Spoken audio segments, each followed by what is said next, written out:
egg free,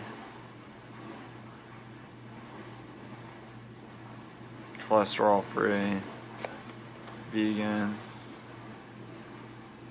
Tastes very good, and the texture is amazing. What I do is I just add enough water and stir as I go along while it's I'll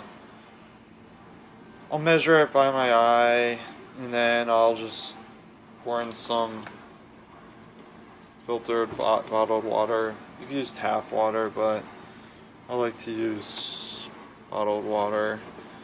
And I'll sprinkle in some Italian seasoning, about like 3 tablespoons.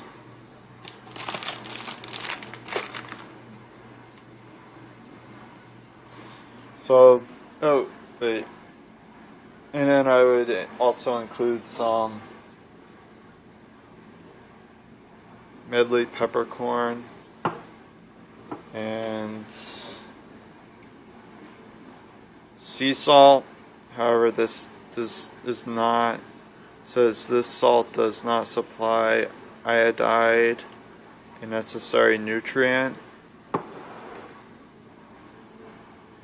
which is not, I don't know, they really should. It's a little bit strange to me that when you buy sea salt, it would say that, because it's supposed to be, I don't know if they purify it in a factory, I don't know, but it really should contain iodide or iodine, or it used to in the past. When I used to get sea salt, I used to actually, my blood work results on my thyroid test would come out really good when I used traditional sea salt like I just showed you. And also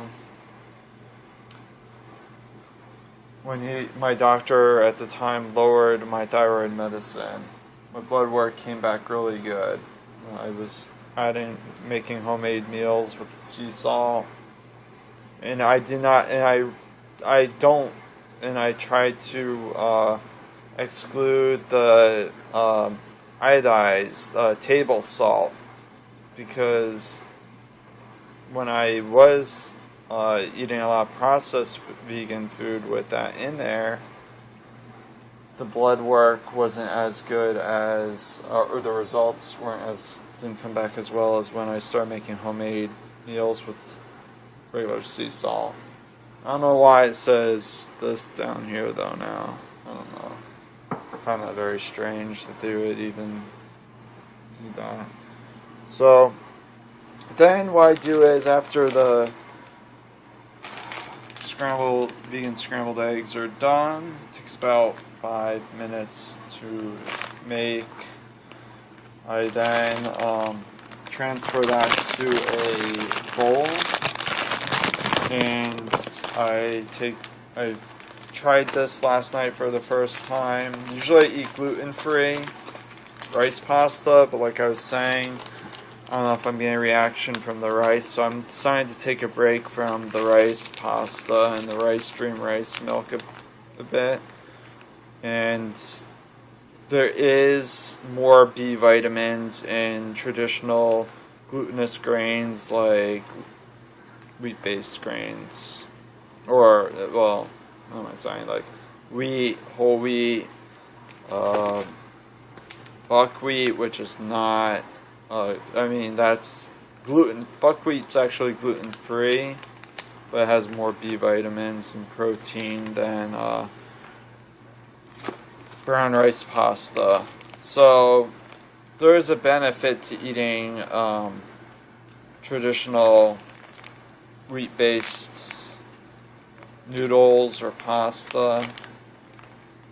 Now these are accidentally vegan. You may want to pause the ingredients there. It doesn't contain any dairy, eggs, or any animal products.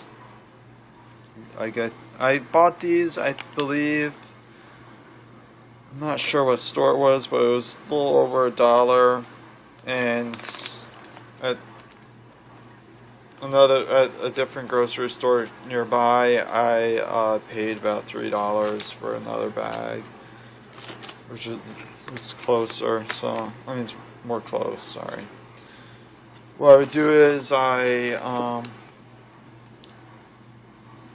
put this in the saucepan after making the scrambled eggs. I would then saute it in. Usually I use coconut oil, but since I don't know if I was getting a reaction from that, I decided to use a little bit of olive oil.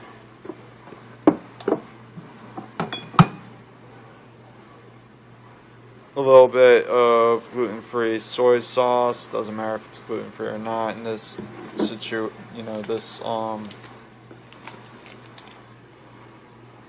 since I'm eating gluten, the wheat-based noodles, doesn't matter if it's gluten-free or not, soy sauce.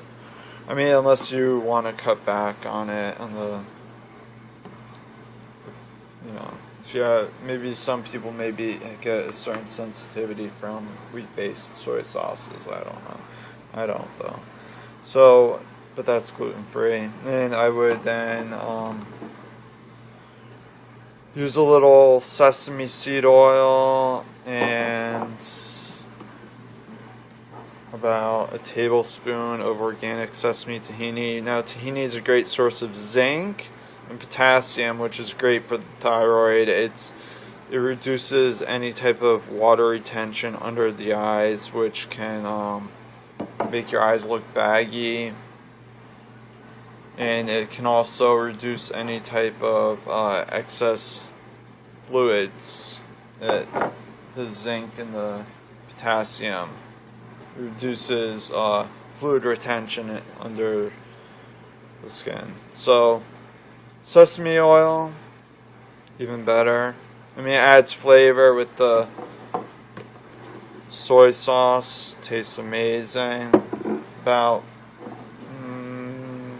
teaspoon to a tablespoon of this, depending on how much flavor you want, and about 2 to 3 tablespoons, I eyeball it, of this soy sauce, gluten-free tamari, and then I would put like a little bit of organic amber blue agave nectar, just a little bit. I cut back on the agave and the rice milk with the chocolate, raw cocoa, not cocoa, but raw cacao powder. I reduced the agave too. It has a lot of magnesium, makes me very, it causes a bit of drowsiness, the magnesium. It's good if you have a difficult time sleeping, but I've been not really having a difficult time, so I only used just a little bit in there to sweeten it a bit. I mean, I'll taste, usually when I make stuff, that would be the sweetener would be the last thing I would add. In addition to some omega-3 and 6 hemp hearts. This is a new product I wanted to try. I just sprinkle a little bit on top. It's onion, garlic, and rosemary. Like I said, I cut back on the garlic with the traditional hummus because I don't know if I was getting a reaction from that or the avocados and the guacamole, or the rice products. Like I said, there's something about the rice stream, not necessarily rice milk or rice stream product, but in the past when I was drinking a lot of it, I had to cut back on it and introduce some vitamin D, and the sore, muscular aches and pains internally felt like a weird reaction I was getting in the chest area, and it felt like kind of like an allergy. So what I did was reduced it for a bit of time.